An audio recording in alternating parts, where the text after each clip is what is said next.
a video about the photoelectric effect. The photoelectric effect is probably the best simple demonstration that we have that shows light as a particle. Why is that interesting?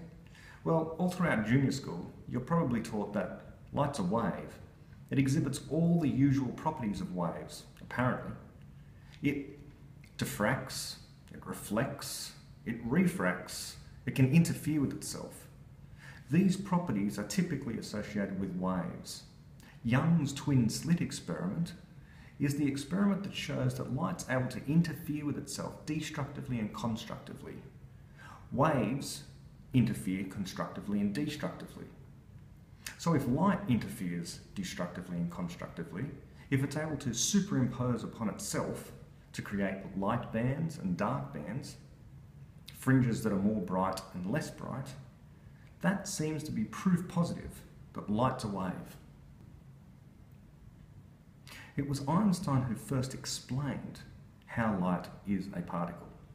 He didn't get his Nobel Prize for his special theory of relativity or his explanation of gravity through the general theory of relativity. He got his Nobel Prize for the work that he did in order to show light is a particle. He was able to explain a particular experiment, an experiment performed by Robert Millikan. Robert Millikan's experiment is the one I'm going to do today. If you're studying IB physics, this is the experiment that you may well be asked questions about in an exam. It's the experiment that you need to have a deep understanding of. It's an experiment you need to be able to perform the calculations for, interpret the graphs of, and at least be able to identify some of the most significant features of this experiment in order to be able to mount the argument that light is a particle and not a wave.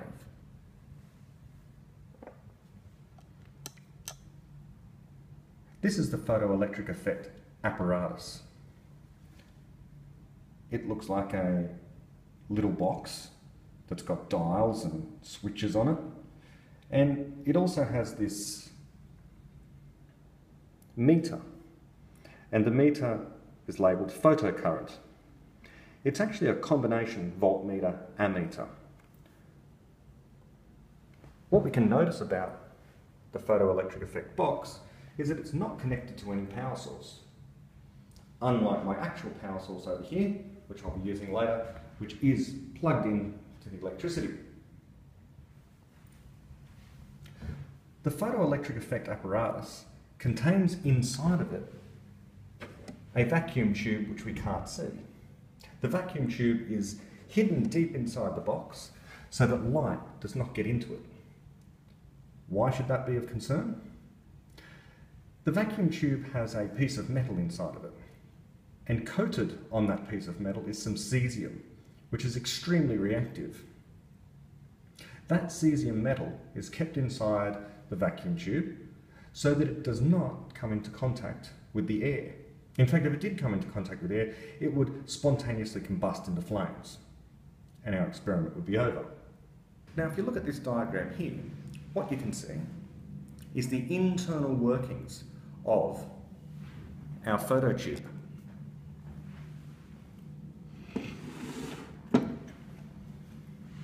So I'm going to place the light that is attached to the power supply, once I've switched it on so that light is now coming out, onto the back of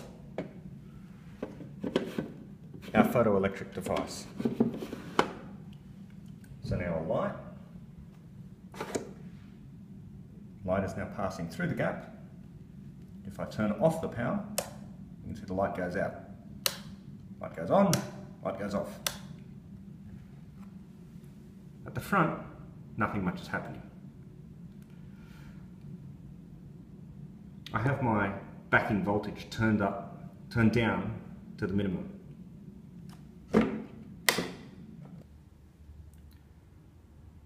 There is the device.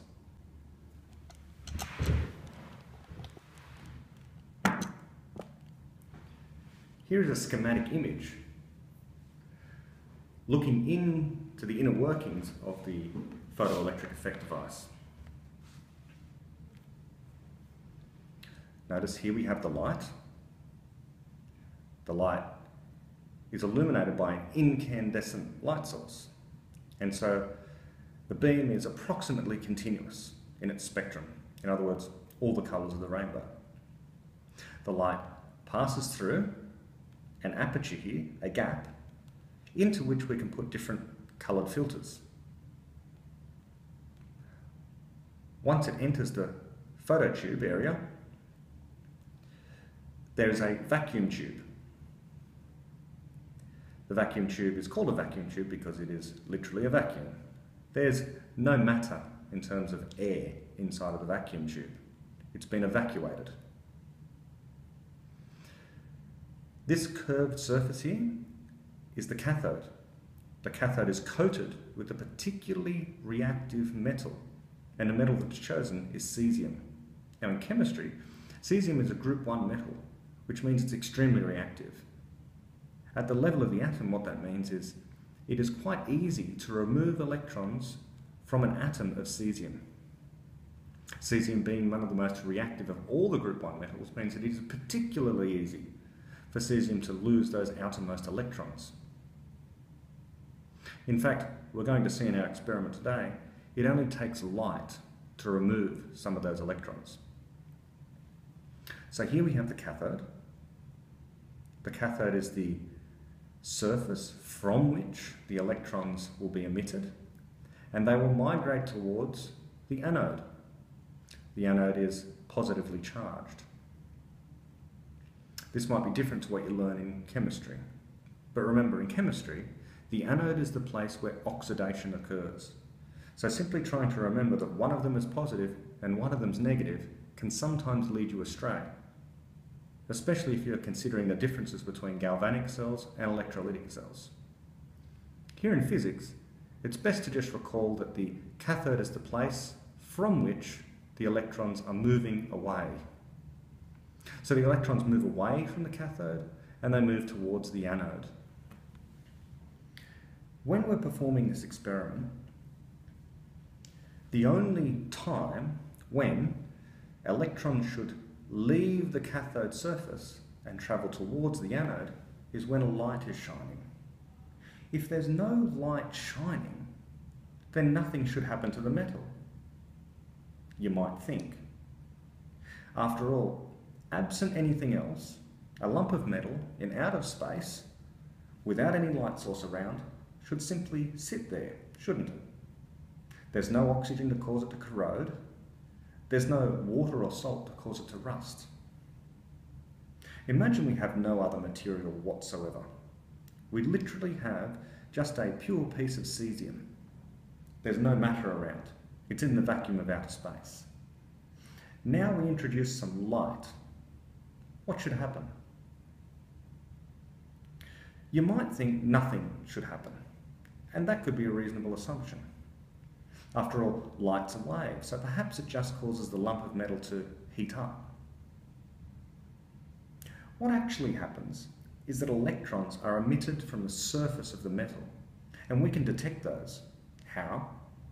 Well, you'd put them in a circuit. You'd put the lump of metal in a circuit, and you would try and detect those electrons. As those electrons left the circuit, they could be attracted towards a wire. The wire could be in series with a voltmeter or galvanometer of some sort. If there's a deflection shown in the needle of the voltmeter or the galvanometer, then you know that you have a potential difference. You know that you have a current flowing. We do detect electrons flowing from the surface of a metal when it is struck by light. Now, the classical theory of light is that light's a wave. And so if you seek to explain what's going on at the level of the atom, when light strikes the atom, causing electrons to be released, you run into some difficulties. The first difficulty is that you might think, if light's a wave, then what's happening is that the wave energy is being absorbed by the electron. Waves are continuous, more or less. And so if they're continuous, and you have this continuous wave coming towards an electron, which then captures the energy, what's the effect on the electron? Well, one of three things might happen. Number one, the electron gains some more energy and so it should move further away from the nucleus. If it gains still more energy, it moves still further away from the nucleus. If you give it enough energy, it should move so far away from the nucleus that it has escaped the atom. And we say that the atom has been ionized at that point. That's the explanation. The problem is that if that were true, then any wavelength of light at all applied to a metal surface for long enough should cause the emission of electrons. So once again, we know that different colours of light have different energies. We know that red light has less energy than what blue light does. In fact, there are wavelengths shorter than blue and there are wavelengths longer than red. And so the continuous electromagnetic spectrum extends all the way from gamma rays with hugely high energies down to radio waves, which have wavelengths that are meters and even kilometers long and have extremely low energies. Now, the fact that electrons are emitted from the surface of a metal when struck by light is rather strange. If we consider the wave theory of light, then what's going on is that the electron is gradually absorbing the energy until such time as it achieves sufficient energy to escape from the atom. Now, if that were true, if light's a wave, if the electron is able to continuously absorb radiation, then what should occur is the ejection of electrons from the surface of metals at any frequency at all. It just might take a bit longer. And so, for example, if you have infrared radiation or even radio waves, then those radio waves, or that infrared radiation, or those microwaves should strike the surface of a metal and cause detectable electrons emitted from the surface to reach an anode. Different frequencies of light have this property of having different energies. And so one would expect that if you shoot some high energy light towards a metal surface, the electrons that come off that surface will have energies which depend upon the wavelength of light that you used. So blue light, having the highest energy, when it is shone onto a metal, it should cause the ejection of photons with a higher energy than what, say, red light should produce. We should be able to measure the differences in energy of these electrons.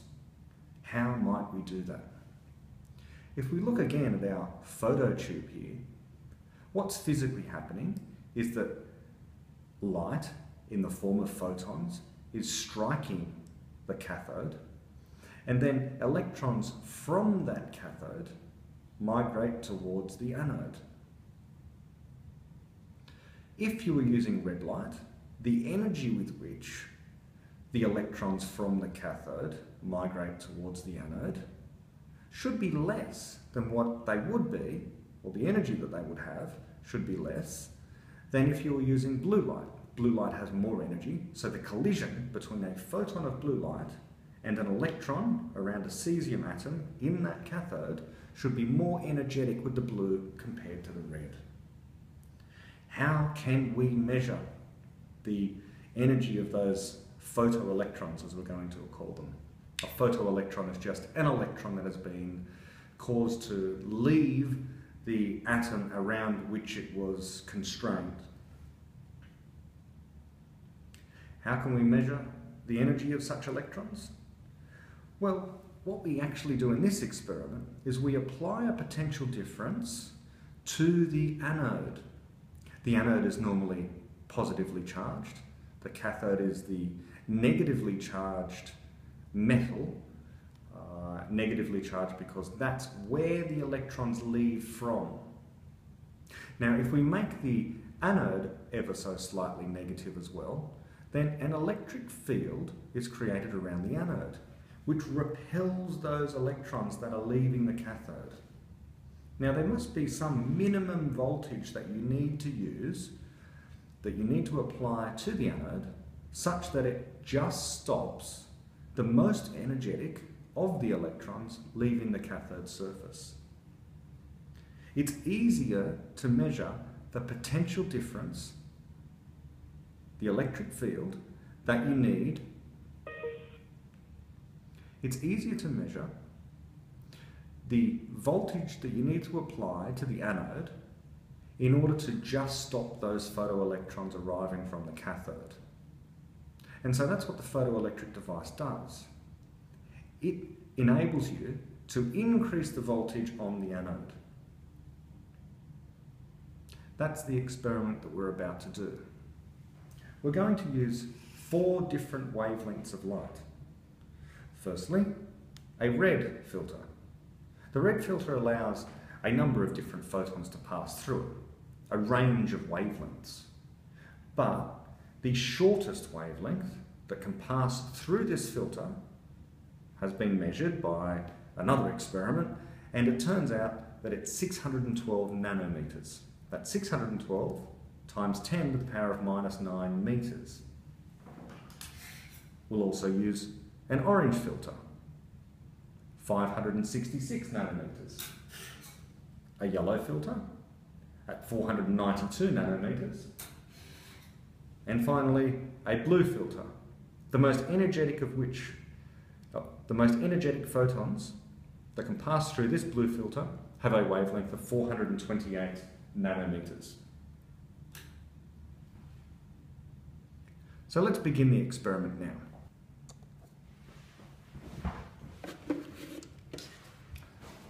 So once again, here's our photoelectric effect device, inside of which is the vacuum tube, and once more it's not connected to any power.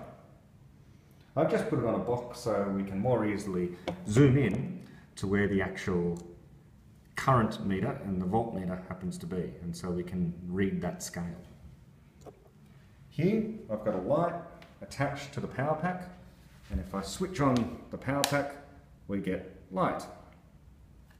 If I bring the light over to where the photoelectric device is, it can shine into the rear window, and the rear window there is a little hole in the back, and there's the hole.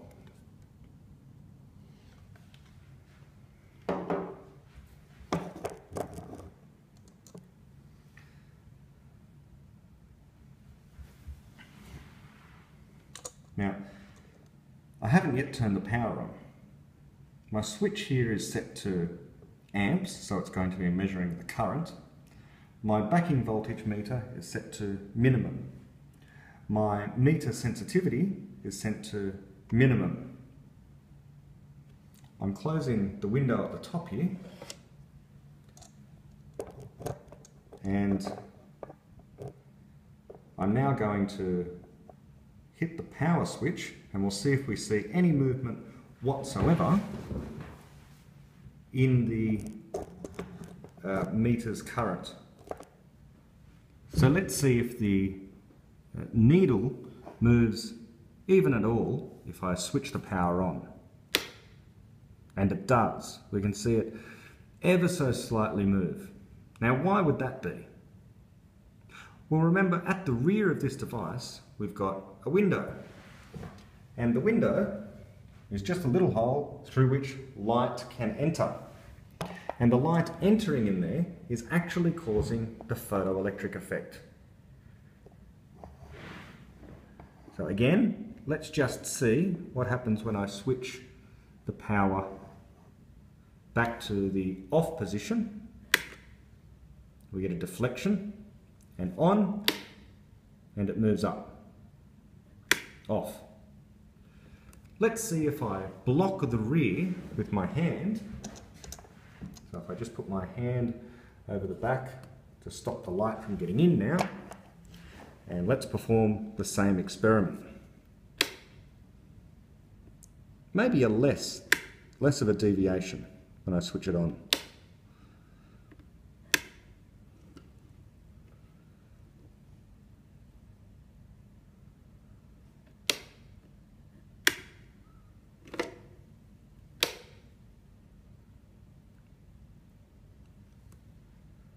Let's turn the meter sensitivity up now.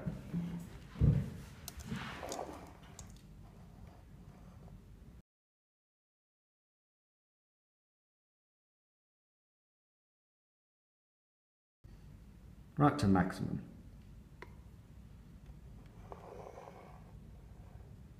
The power is on,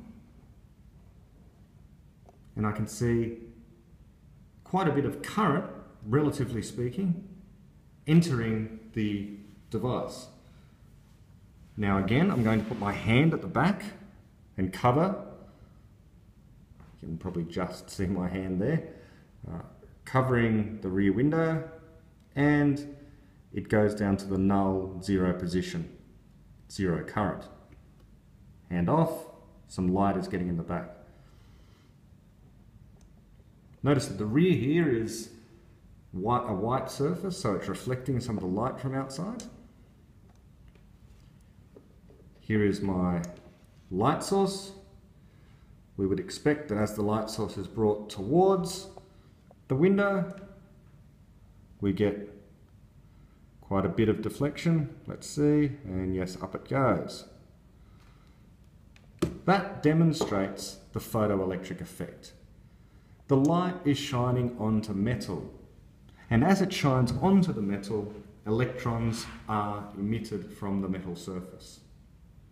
That current is detected here by this device by an extremely sensitive ammeter.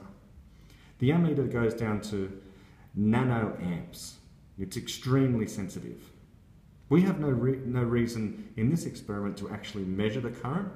Similar devices, which are digital devices, very similar to this one, can give you a measurement for the current, but we'll just be measuring the voltage. In other words, the energy of the electrons. So now let's actually begin the experiment so we can graph some values. The aim of this, remember, being to determine the value of Planck's constant. I'm going to turn the sensitivity of my meter back to the minimum position.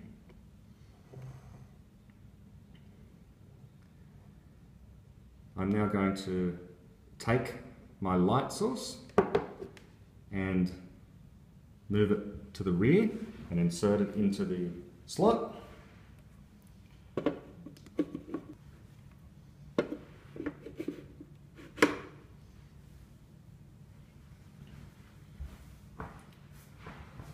And we notice that the needle has moved quite a bit because a lot of light is now shining in there. My meter sensitivity is turned way down. Okay, so that's on minimum sensitivity. Now, without any filter in there whatsoever,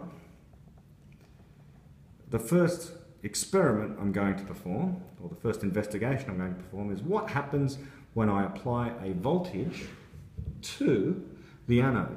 So I start to make the anode more negative. Remember, the only reason that we're detecting a current here at all at the moment is because electrons are flowing from the cathode to the anode, from a place where the electrons are being emitted due to the light towards the anode, which is effectively positively charged. And so there's a migration of electrons from negative to positive. So now I'm going to take that anode and I'm going to add some electrons to that anode. And when those electrons move to that anode, by me forcing them into that anode, by the way, how does that happen? That happens because we've got a battery inside of this device. It's a 9-volt battery, and so we can turn up the voltage we can change the value of a resistor, which allows some of the electrons from that battery to go into the anode, causing the anode to be negative. So then you're basically having the negative electric field of the anode fighting against electrons coming from the surface of the cesium. So let's see that happen now. I'm going to move the backing voltage dial around, and as we can see, the current goes down. Perhaps I should have asked you to make a prediction of what would happen, but common sense, I suppose. Down goes the current, and we can reduce the current all the way to 0. And in fact, I can make the current go ever so slightly below 0, although right now the perspective of my camera, it doesn't appear to be. Okay, so there we are. So it's ever so slightly below zero. Exactly on zero. I'll move my dial back and you'll be able to see around about precisely there, precisely there, we have zero current flowing. So the anode and the cathode have the same charge. Cathode has more electrons coming from it. Anode has more electrons coming from it. And so there's actually a reverse voltage now. The electrons are flowing from the anode to the cathode. Have to apply quite a bit of voltage in order for that to happen. Okay. So now that's with plain. That's with white light. In other words, all the colours of the spectrum are heading into the back of the phototube. So now, let me turn the backing voltage back up to maximum to stop the flow of electrons. And so it looks like it's at zero, but my meter sensitivity is down to minimum. Meter sensitivity, by the way, is the meter sensitivity effectively changes the range of that gauge from an ammeter to a milliammeter to a microammeter, all the way down to a nanoammeter.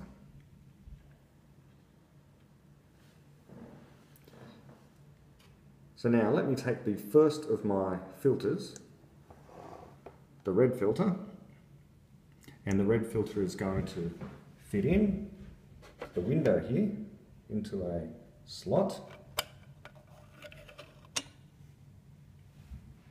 And now the light that is coming from the light at the back here, which is white as it goes in, passes through the filter and comes out red, the most energetic of which photons have a wavelength of 512 nanometers. Close the window. The reason for that is it stops any extraneous light from getting into the experiment, and we'll go back to our dials. There's no current flowing. So let's turn the meter sensitivity back up to maximum. And now let's reduce the backing voltage.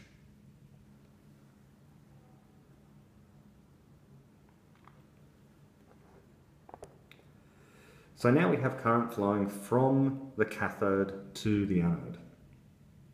If I turn it all the way down to minimum and meter sensitivity on maximum, then I have some current. Now I don't know what that current is because the dial hasn't given me a scale in terms of units for the current. The scale is in backing volts DC. So we won't worry about the backing volts DC just yet. All we know is, according to that scale, some amount of current is being produced. I need to turn up the backing voltage until such time as I have precisely zero current on the gauge. So let's do that. Zooming in, I'm going to be moving this dial around here like that, causing the needle to move down towards the zero position. And we get in close there to the gauge, turning the voltage down.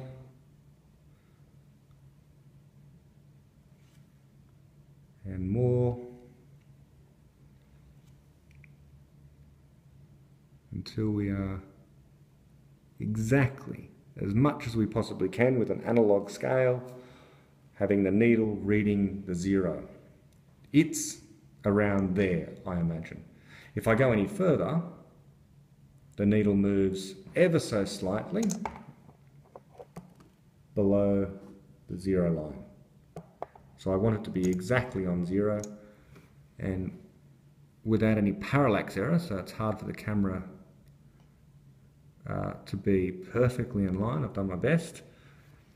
It's about there. And so that is the point at which now zero current is flowing. So the most energetic photons aren't making it through, and I also don't have any electrons flowing from the anode to the cathode in the reverse direction. This meter provides both an idea of what the current is, namely if it's positive or if it's negative or if it's zero, but it is also used as a voltmeter and an ammeter, as well as an ammeter. So now if I switch to volts, it's going to tell me how many volts of electricity I had to apply to the anode in order to stop the flow of electrons from the cathode. So let's do that now. And there we are. Let's read that scale. Now the scale numbers actually have a meaning.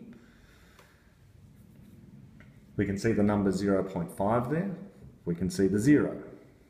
Notice the big divisions. 1, 2, 3. It's almost at 4. Here we have to guess. But we make an educated guess.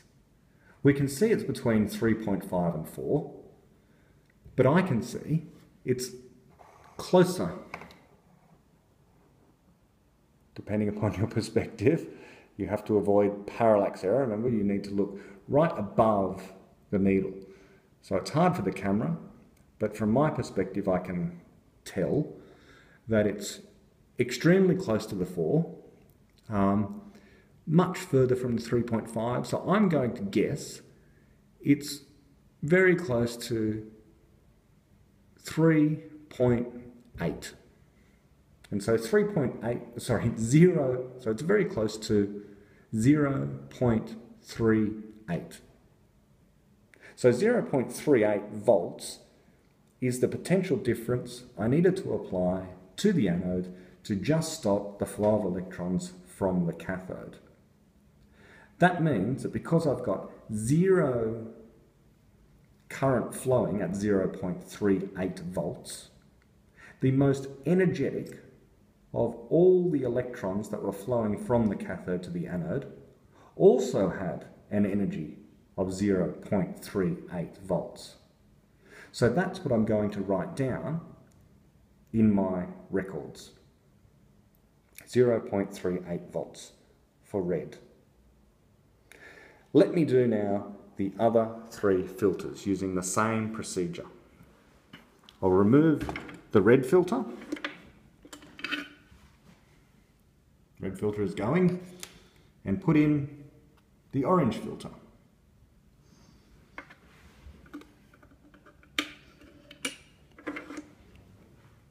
Same procedure as before. I will move the dial back to measuring current. We have a positive current being measured. Let me turn up the backing voltage until such time as I get precisely 0 reading on the dial, and switch back to voltage,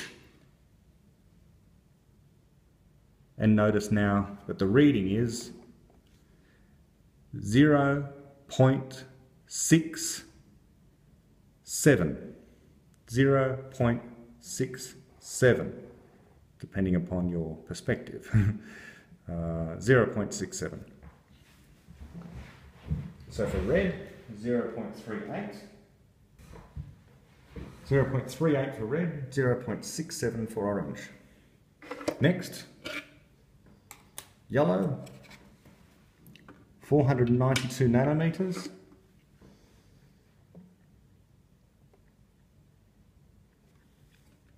Switch to current.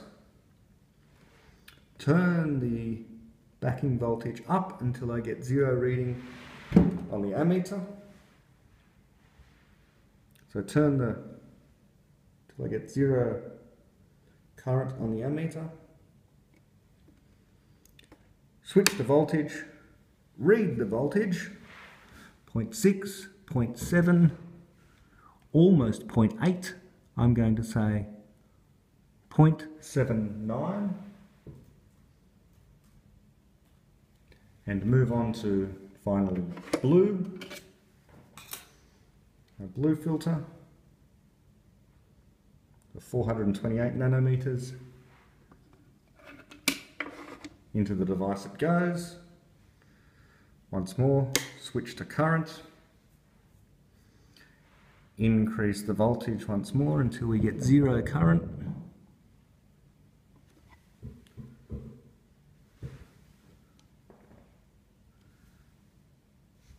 Switch back to voltage and read 1.19.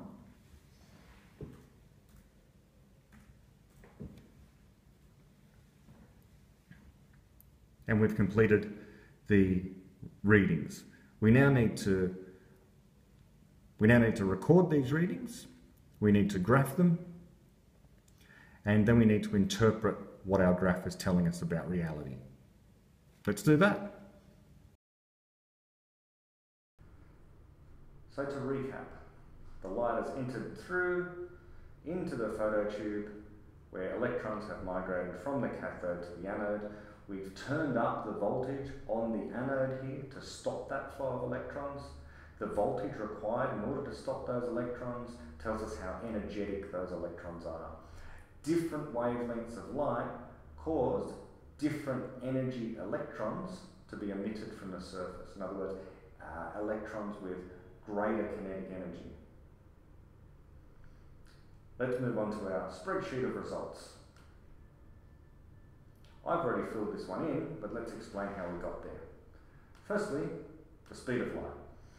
Because I'm going to have to work out the frequency of my photons of light that are coming in, and I've only been given information about the wavelength, I want to use V equals F lambda, in other words, the velocity of a wave is equal to the frequency times the wavelength, where the velocity is the velocity of light.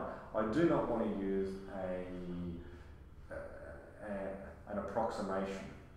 I want to use the exact value of the speed of light. The speed of light is defined to have an exact value, so this isn't even approximately what the speed of light is. This is exactly what the speed of light is. You can't say that about many constants. Some constants we need to measure. This one we don't. So the value of the speed of light is 299,792,458 meters per second. Next, we had 4 colour filters. Red, with a wavelength of 612 nanometers. In other words, 612 times 10 to the power minus 9. I entered that into the spreadsheet here. So it's this number divided by 10 to the power of 9. That gave me 0.00000612 meters. Now, the speed of light divided by that number gives me the frequency. And you can see the formula up here. The frequency, the way that you read that, by the way, is 4.89857 times 10 to the power of 14 hertz. Now, when I put that red filter in, and I did the experiment, and I read the dial, I said to you that the dial reading was 0.38 volts. That's how I got that row. So let me highlight that one there in red, and move on to orange. Orange at 566 nanometers required 0.67 volts in order to stop the electron flow. Yellow required 0.79 volts, and blue, that took 1.19 volts. Now, what can I do with this data? Well, I can plot a graph of frequency against backing voltage. Why might I want to do that? Well, let's go back to our phototube. When photons of light strike the metal surface, they can cause electrons to do stuff. Like what? Well, the first thing that might happen is that the photon can cause the electron to move from one energy level to another. So think of hydrogen. It has only one electron, but it actually has an infinite number of energy levels, an infinite number of places where the electron can orbit the nucleus. It's just that those places are typically unoccupied. Think of them as athletics tracks, An athletic track goes in roughly a circle. If you're training on your own at an athletics track, perhaps you're only occupying one of the lanes, but the other lanes are still there. And so with a hydrogen atom, all the other lanes are there, but only one is occupied. In more complicated atoms, multiple energy levels, multiple lanes are occupied. So if you excite an electron, it can move into an occupied lane or an unoccupied lane. But once it's in one of those other lanes that it doesn't normally occupy, once it's in an energy level higher than its what we call ground state, it's unstable and it can fall back down and emit light in the process. But for our purposes here today, all we're interested in is what are the possibilities for an electron once it absorbs a photon of light. One possibility is nothing happens. Another possibility is it moves up an energy level. Another possibility is it moves up multiple energy levels. And finally, the possibility we're most interested in is that it escapes from the atom altogether. The energy required to remove an electron from an atom altogether, in chemistry, we sometimes call the ionization energy. In physics, we're going to use the term work function.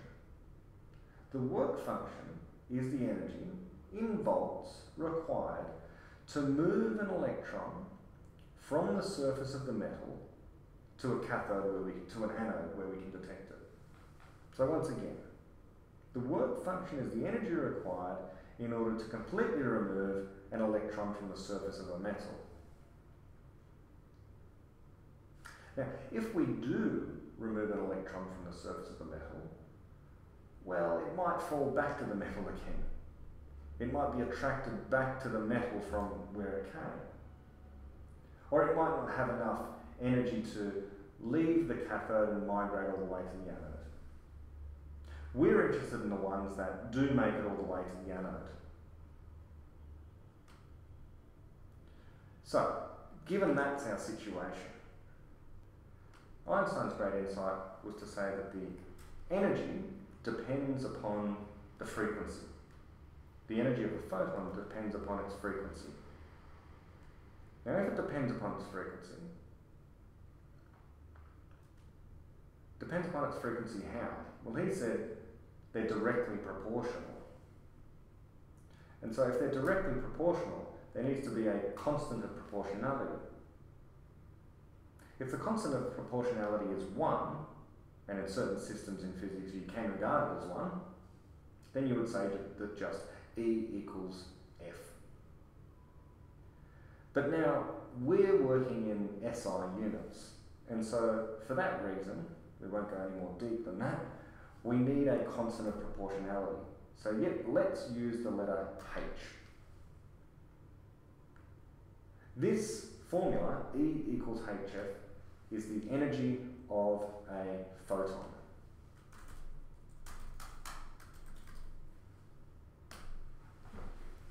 Now, our photons that we're using in our experiment today strike the metal, causing electrons to be emitted, which then travel with some velocity towards the anode. And so the energy of the photon goes into causing the electron to leave the surface of the metal, and we're going to call that energy required the work function W. But that's not all that the photon does. The photon doesn't only cause the electron to leave the surface of the metal, it also travels some distance to the anode. In other words, it has some kinetic energy as well. And that kinetic energy is measured in electron volts. It's some amount of kinetic energy. Remember in physics that the electron volt is a measurement of energy. It's equivalent to the joule. It's just much smaller.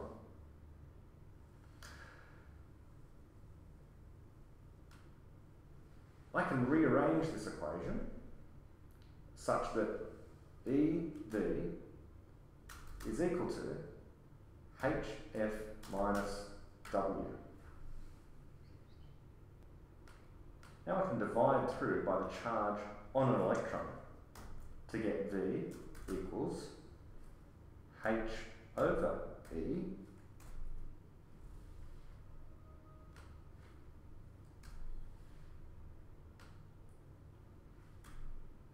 multiplied by F minus W over E.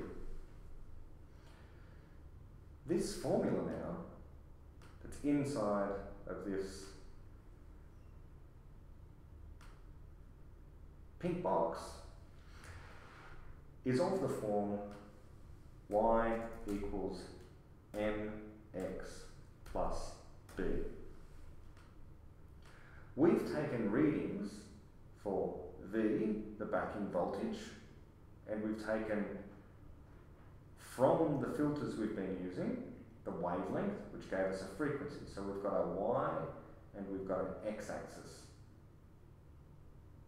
How cool is it that the m is h over e? We know what e is. We can look that up in a book. But from a graph of v against f, we can figure out what h is. This is called Planck's constant. The constant of proportionality, which is the most important of all the constants in quantum physics. Planck's constant tells us that there is a discreteness to light, that light, being pure energy, doesn't occur in continuous streams. It's made up of packets, and the difference between one packet and the next cannot be smaller than Planck's constant. We're going to see that Planck's constant is an extremely small number indeed. But however small it is, it's not infinitely small. And so you can have single particles of light. What's the significance of this? It means that quantum physics is telling us that what we think of as continuous phenomena around us are actually lumpy. Now, if you have a piece of metal, perhaps the chair that you're sitting on has metal legs, notice that the metal feels continuous. You can't tell that it's made up of lumpy atoms of, let's say, iron. But there's the smallest piece of iron. What does that matter? Well, if you get down to an atom of iron, you can technically chop it in half, but you do not have iron atoms anymore. You have something other than iron. Once you've divided the nucleus, you've divided that substance into something new. It wasn't thought that things like light were like this, but it turns out light is like this. Light can't be infinitely divided up either, but it gets worse.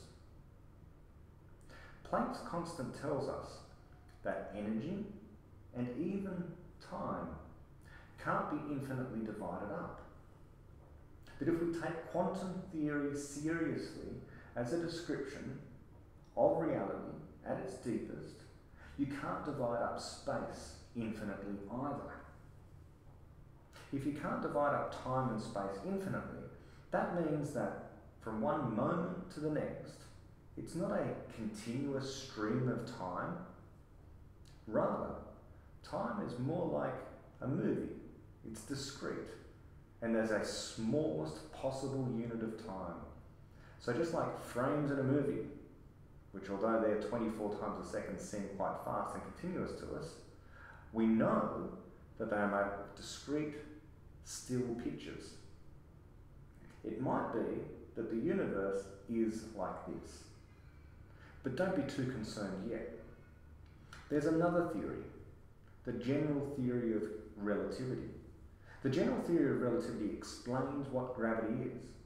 This was also discovered by Einstein. But the general theory of relativity says that space and time are continuous, that you can infinitely divide them up. That space is infinitely divisible. There's no smallest unit of space. It's required by general relativity that space and time be continuous. Because of the mathematics that is done in order to explain how the fabric of space and time is warped by mass, that necessitates that space and time are continuous. The mathematics simply doesn't work if space and time are discrete. But quantum physics says they are. These two theories explain just about everything in physics. Every other physical theory must conform to general relativity or to quantum theory. No experiment that we've ever done has shown that quantum theory is wrong. No experiment we've ever done shows that general relativity is wrong. In their separate domains, they always work. But we know that they can't work forever. The day will come when they will both be shown to be false. This must be the case. Okay, so let's construct our graph now. Let me take our frequency and backing voltage and highlight them. Let me go up to charts, and I'll choose scatter chart. It's a marked scatter. Let me change the size. Our values there seem to be not exactly on a straight line, but we can't expect perfection. These three dots here look pretty good, these 3 points. This one looks like an outlier, but it's not so far away that I'm going to ignore it. Let me now take the great ability of Excel to draw a trend line through those points. So this is a line of best fit now. Okay, so here's my graph. I've got backing voltage on the y-axis, and I've got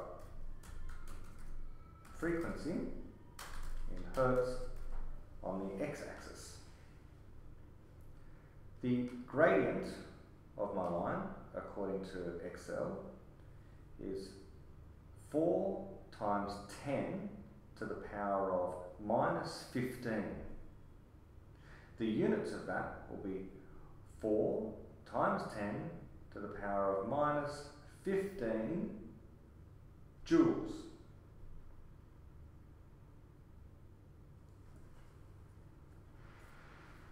The units, the gradient of my graph is 4 times 10 to the power of minus 15. So, let me write that here. M, which equals H over E, is equal to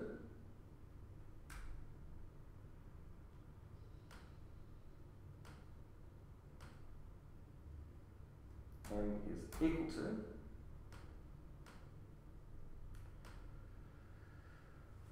4 times 10 to the power of minus 15.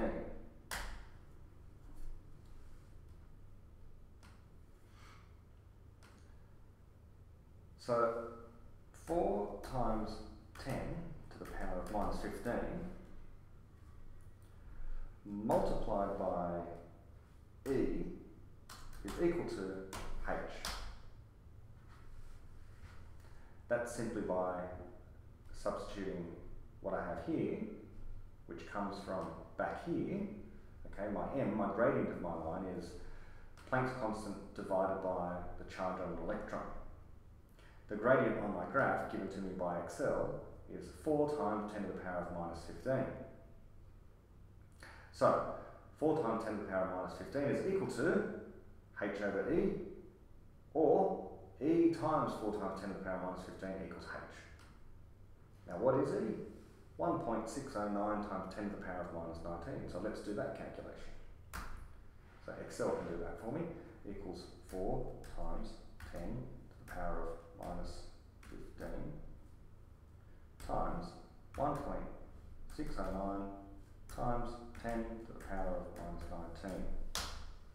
And the answer I get is 6.436 times 10 to the power of minus 34. The actual value of Planck's constant is 6.626 times 10 to the power of minus 34. So not only am I of the right order of magnitude, 10 to the power of minus 34, I'm within only a few percent of the true value. Now, there's another way that I can use this graph and perhaps make it a little more user-friendly. There's something that Excel can do, which is forecast forward and forecast backward. Now, I might want to do that because I might want to see what the value of the x-intercept happens to be. I know what the y-intercept is, sure. That's over here, that's my b.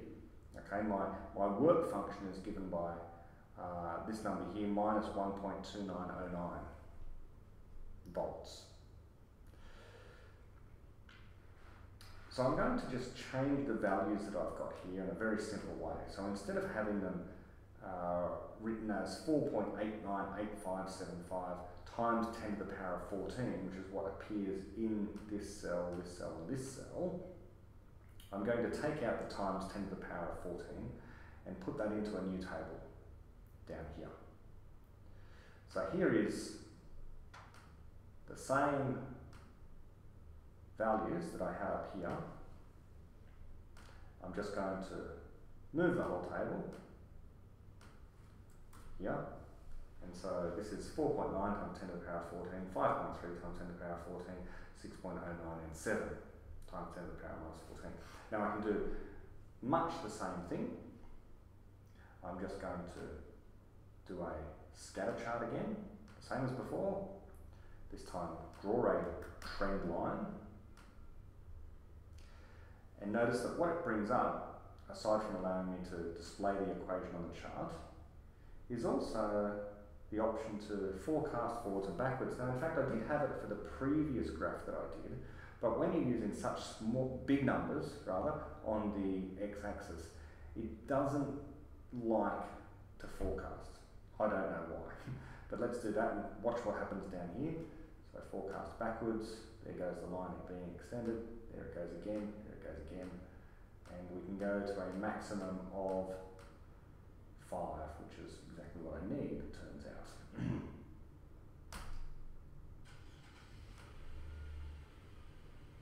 Now, what can I see here? A few things on the graph. Firstly, the gradient tells me something about what Planck's constant is. Okay, the gradient is actually h over E. I also know what the work function is, that's the y-intercept. So it's down here at minus 1 point something, and according to my graph here, it's minus 1.29, very close to minus 1.3. So what is that 1.3? Minus 1.3 is exactly the energy required to remove an electron from the surface of cesium metal. It's a measurement of the first ionization energy, or it's analogous to. What else does the graph tell us? This really is the punchline of the whole experiment. It's where the graph crosses the x-axis. This one here, this point that I've highlighted, is for the blue filter, the most energetic of the photons that we used. Here's the yellow filter, the orange filter, the red filter. So as we get less and less energy from those photons, the frequency of the photons is going down, but also the voltage of the electrons is going down. Now, I don't have a filter that allows shorter wavelengths than blue, but we can imagine what we'd get if we had shorter wavelengths than blue. I don't have wavelengths longer than red. What does that matter? So infrared would be down here somewhere. And so if I only had a point around here, then I'd have an extremely low voltage indeed. There would come a frequency, a particular filter, which wouldn't permit any photons to be emitted. In other words, there is some minimum critical frequency, we're going to call it the threshold frequency, where if you have photons with less energy than the threshold frequency, you simply won't get photoemission. You won't get the emission of electrons from that surface. This violates the classical theory of light, because it means that there are certain photons that no matter how many of them you send at a surface of metal, you won't get emission of electrons. It doesn't matter the number. It doesn't matter how strong the light is that you shine. If your light is infrared and it was 1,000 watts, you're not going to get the emission of electrons from the surface of cesium. You need an electron which is more energetic than, that looks like it's somewhere between 3 and 4. It's a little bit higher than 3.5. Let's call it about 3.6. 3.6 times 10 to the power of 14 hertz is approximately the energy of an electron that you need at minimum to remove an electron from the surface of a metal of cesium, the surface of the metal cesium. If you have a photon which has an energy of 2 times 10 to the power of 14 hertz, it doesn't have enough energy. And so even if you had 50 trillion of those electrons, a super powerful laser beam of those photons, that would not cause the emission of electrons. Why? Because it depends upon the frequency.